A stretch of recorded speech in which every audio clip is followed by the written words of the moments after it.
Bonus segment, Super Wildcard Weekend Preview. We're going to start on Saturday afternoon. Seahawks at the 49ers. Don't expect a repeat of the division clincher in Seattle. I don't think the Hawks can keep it that close. You're looking at CMC, Kittle, Ayuk, Debo, Mitchell. Player acquired them in that order.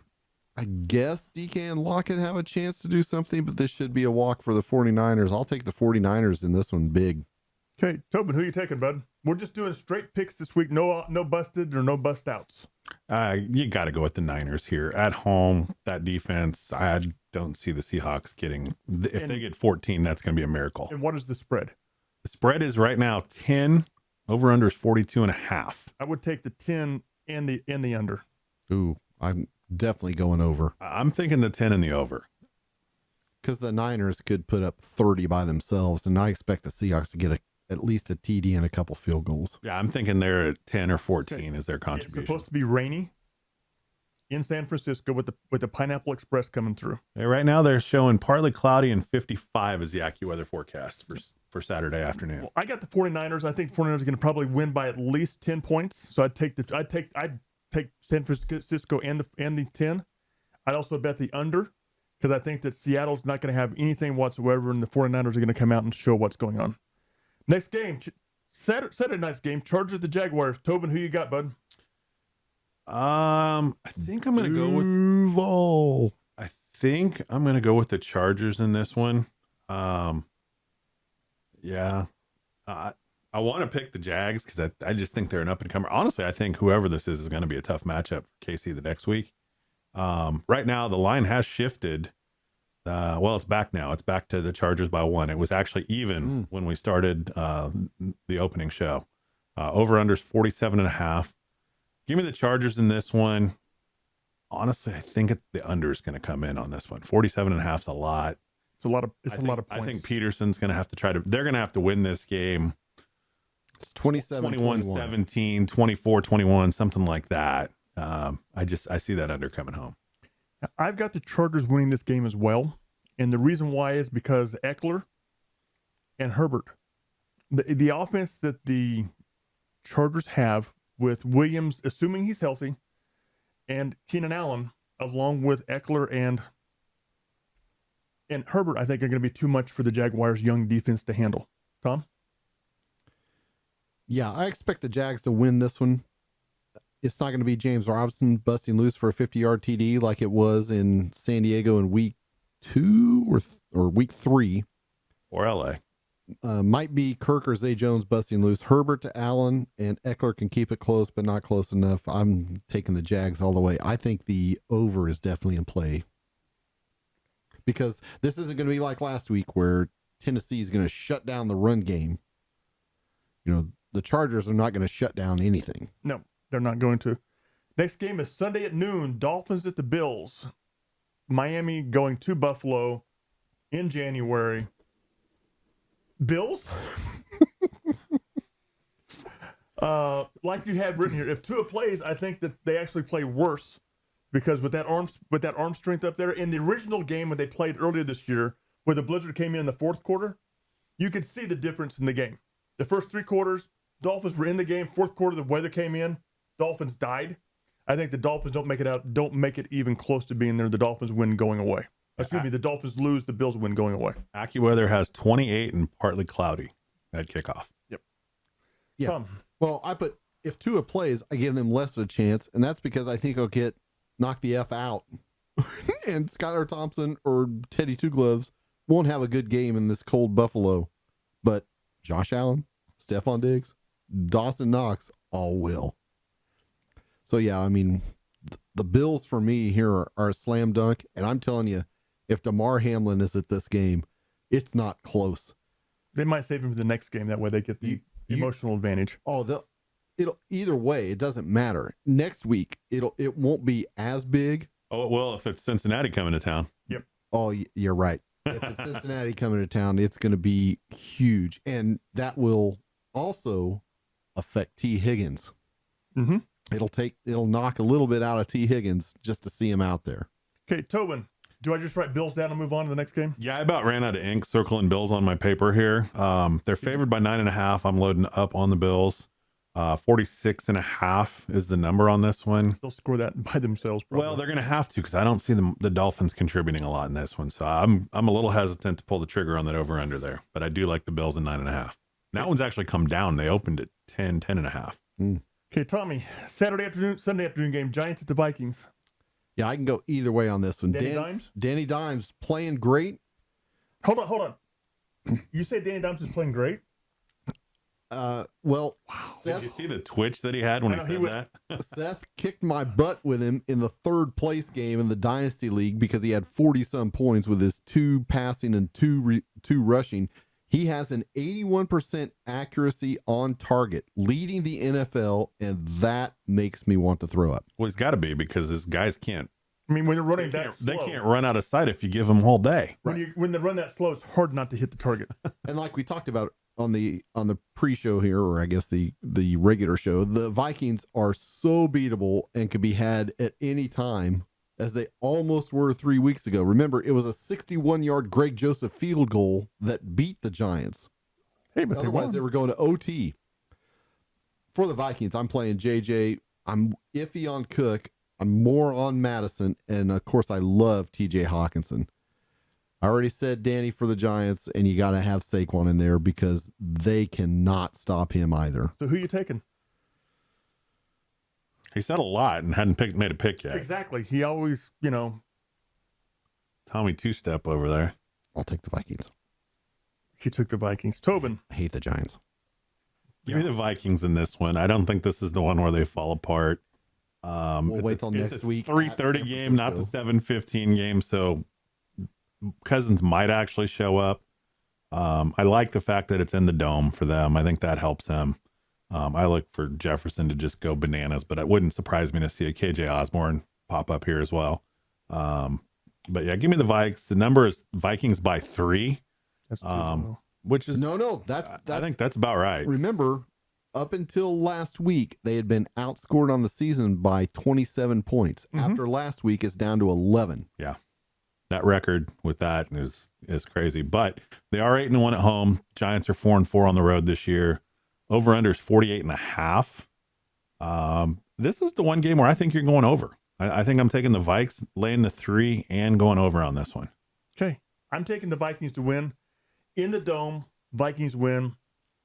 Outside the dome, Vikings lose. Comes down to me that simple. That easy. Next week they're done. Yeah. Kirk Unless Cousins has crazy happens. Kirk Cousins has an average game. I think Cooks disappears and Madison comes on and it becomes the impactful player out of the backfield at that point in time. But when you have Justin Jefferson, let's be real, throw the damn ball up and let him go make a play.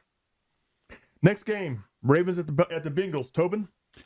I've got the Bengals in this one. Rematch at home. The line has moved in the last hour. It's now Cincinnati by 7.5, over under 42.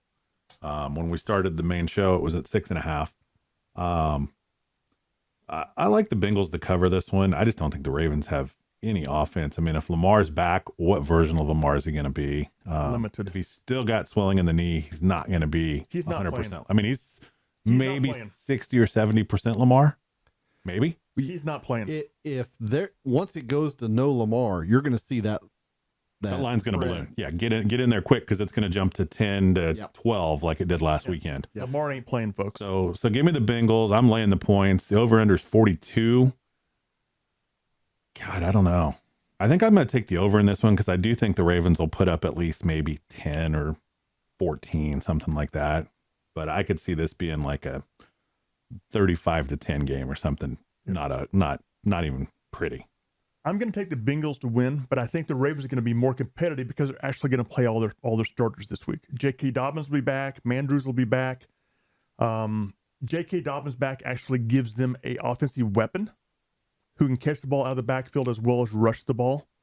I think the Ravens defense keeps it close, especially in a cold game outside. I'm going to take the under and give the points because I don't think the Ravens are going to score enough, but I think the Bengals aren't going to score as much as they should because the Ravens defense is that good. Tom? Yeah, I kind of ditto everything you said there. Huntley, Mandrews, J.K. Dobbins, they're all going to be back. They're going to be more competitive, but it was 27-16, I think, last week. Without those guys. But you also didn't see the Bengals going full hammer down. It was a very vanilla offense they played. Right. It was Nothing very special. basic. But I expect Mixon, Chase, T. Higgins, Burrow, I expect them all to go off this week. I'm taking the Bengals. I probably won't get in on it until after Lamar doesn't practice tomorrow, so the line will probably balloon up to 9 or 10, and I'll still take it. Okay, last game, Monday Night Football. Cowboys at the Bucks. Outdoor grass. I'm taking the Bucks. Cowboys don't play well away from where they're at. They don't play well on grass. Their number one offensive weapon this year has been Pollard, and Pollard on grass is not near as explosive, not near as game-changing as what he was on the turf. CeeDee Lamb's the exact same way. Dak has yet this year to impress me and make me think there's a reason why he should get paid what he is and be a franchise quarterback. Okay, that being said, playoff Lenny's available. Grass. What does Buffalo do? What does Dallas do well? Rush the quarterback? What don't they do well? They've given a few yards on the ground. I think playoff Lenny's going to probably rush for 75 yards and a touchdown. Brady's going to do his typical Brady magic and knock the Cowboys out and move to the next round and see what happens. Tom? Are the boys still favored by 2.5? It's 2.5. Over under is 45.5. They're calling for I'd take the under. Clear night and 68 degrees at Raymond James Stadium. I'd take the under. So 2.5, which means it'd be 5.5 in Dallas. Correct. Now, in Dallas, that's probably pretty accurate because they're on the turf, like we talked about, but they're in Tampa against Tom Brady On a watered down field. on a Monday night. Give me the Bucks. Dallas got flushed by the commodes in the toilet last week. What makes me think they're going to play well against the GOAT? Everyone's forgetting 19-3 in week 1 when everybody was ready.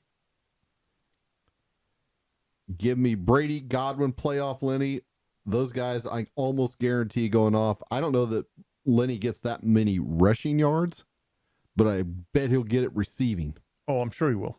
This is probably another one of those 9 for 70 receiving nights with a touchdown. For the Cowboys, I still love CD. I don't think they've got anybody that'll really match up with him. I still like Pollard, maybe even Schultz. But to echo Doc's point, I'm passing on Dak. Give me the Bucks. Give me them by at least a touchdown. So, Tobin, you're taking the Cowboys, right? How about them Cowboys? Yeah! This is going to be a fun one. I think this is the one that they've got right in Vegas the most out of all these games. I look for this to be a Maher field goal at the gun to win this thing by 3. Take the Cowboys, lay the 2.5. I kind of agree that the under might be in play here, but yeah, I think you're going to see that rebound yo-yo from the Cowboys from last week. And for some reason, that pass rush worries me with Tom Brady and his Italian fragility. Now, we'll see. So you're taking the boys? I'm taking the boys. Okay. They may get both of their centers back. Yeah, I can't play them both at the same time. I know, One but slide to guard. one will slide to guard. Yeah. So So guys that haven't played in months right. They're and fresh. coming right into they're fresh. Okay. They got their sea legs. I'm taking the boys. Give me that. I'll lay the 2.5. There's a reason one of us won the picks this year and 2 of us didn't. So I'm just going to go with that and drop that hammer right on your head. So starting here, I have one different than Tobin, and that's I have the Bucks. He has the Cowboys. I have one different from Tom. I have the Chargers. He has the Jags. You have 2 different with Tom. You got the Bucks, and you've got the Chargers. He's got the Jags. Excuse me. You got the boys and the Chargers. He's got the Jags and the Bucks. Okay, so we have 4 weeks of games. So the tiebreaker is going to be your Super Bowl prediction. You'll get 1 extra win for if you have both teams. So, like if you How about one win one extra win for each team that's in the Super Bowl? One, and we're going to do a projected total points. Okay. Closest to total points gets an extra win. So who do you want to go first? We'll let the king reigning go champ? first. We'll let the champ go first. All right, give me the Chiefs. No. Here's my surprise face. Really? Yeah, and give me the Niners. Yeah, we're gonna have a rematch of Miami, except it's gonna be in Phoenix. We're gonna go from one retirement mecca to another. I think the Niners might have learned their lesson not to take that photo too early, but I don't think they're gonna get a chance this time. I think the Chiefs win this one. I think Pat's gonna size up ring number 2, a couple years too late. Total points, give me 47.5 in that one. And a half. How do you get a half point? Give me 47.5. How do you get half a point? I want the hook. That should cost you extra. All right, give me 47. Cost extra, right, Cotton? Mm-hmm. Okay, well, I'm going to take, last year at this point in time, I said Eagles are going to win the NFC East and be in the AFC Championship game. But I think the most talented team in the NFC is the 49ers. I'm taking the 49ers to be in the championship game against the Bengals. Why the Bengals? The Bengals are probably going to win 2 road games to get there. Yeah, they did last year. They went to probably the 3 hard. They went to Tennessee and Kansas City, which are probably the 2 hardest places to win it at on the road. Well, that'd be only 2 because they played at home against the Raiders. Yeah, I said they won 2. Oh, okay. The Bengals, I think that they've just got too many weapons offensively, and the defense is starting to play well, and the offensive line has kept Joe Burrow upright. They have? Isn't he taking the most hits in the league this year? In the last half of the season, he was one of the least hit quarterbacks. Now, the first half of the season, he was a punching bag back there. I think the 49ers are probably going to win the game because I think they're more physical than what the Bengals are. And I think it's going to probably be 24-21, so I'll take a total of 45. Okay. Well, I thought I was going to be cagey. I didn't think you were going to pick the Bengals again. I should have known. They're one of your homer teams. I mean, he's wearing orange, for God's sakes. So I really, really do want to pick Chiefs Eagles. I think that would be. Then why don't you? I think that would be that's more like my hope game. The Kelsey grudge match. The Kelsey brothers. Great storyline. Oh, Can you my imagine gosh. the interview day that day? That'd be hilarious. Oh my God. They would probably literally sit with each other. Oh, I guarantee I'm sure you. they would. And record their podcast. That would be their at the same time. podcast. Yeah, Would be exactly. live from the Super Bowl. But I'm not going to do that. I'm going to go the old Chris Berman The Raiders? and circle the wagons for the Buffalo Bills and the DeMar Hamlins. But I am going to take them going up against the team we've all picked. And I'll pick the 49ers. It's going to be dangerous if they go to Philadelphia. But And they are so physical, though. They are Man. so physical. They're the only team that can match the defensive physicality that the Eagles have. Is that, by the way, is that the NFL word of the year? Physicality. I think Kirk Herbstreit said that the other night. If not 50 times, it was 51. right. But what separates the great teams from the good teams is their ability to physically control the offensive line. And the 49ers do that. The Eagles do that.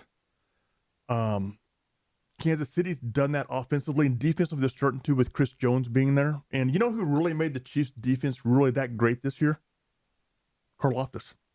Oh, yeah. Oh, No, yeah. He's come on got the He's second had a half. huge impact. Him being there on the opposite side of Chris Jones has allowed Chris Jones to be Jones Chris quietly had 15 sacks. Real quietly, wasn't it? Yes. And that was because Karlaftis was there to take some of the pressure off. And Karlaftis got up to 5 or 6. You get Carlos Dunlap, who knocks down at least 2 balls a A game. game. It's amazing how many passes he bats down. So when it comes right down to it, all the skill positions matter, but what matters the most is what's up front. And the Bengals have got it, the Chiefs have got it, the 49ers have got it, the Eagles have got it. Yeah, now the Bengals did take Alex Kappa is expected to be out this week. I don't know what his long-term prognosis is, but he's their starting right guard, and he's expected out. Lael Collins is already out. He's probably out for the season. I'm going to go Bills and 49ers. I'm going to take 53 points. I think it's going to be fairly high scoring. I'm really predicting like a 30-23, 30-24 score. And with that, we'll see you next week. Did you say who was winning that? I'll take the Bills. the Bills to finally get off the schneid and go 1-4 in Super Bowls. It would only be fitting if Dallas got all the way there and they could maybe get a little retribution there for the 90s. By the Or if way, the Giants got there, We could have they Toby Keith sing the national Giants anthem. get there, they make the field goal. by the way, Nah, it'll go wide left this time. Exactly. for those of us on FanDuel, the amount of bets that you can make in there on matchups are amazing. So For you degenerates. take a look. Good Lord. You thought I was the degenerate. I know who the degenerate in the crowd is. He's not here. It's Seth. I don't even hit half the tabs he's talking about Seth's here. the degenerate of this crowd. Wow. All right. I mean, I can't go 13-3 this week, so you guys might have a chance. That's right. No. And with that, folks, we're out of here till next week. We make fun of people's picks. That's right. That'll be a good time. Starting with me. We'll see you later. Bye.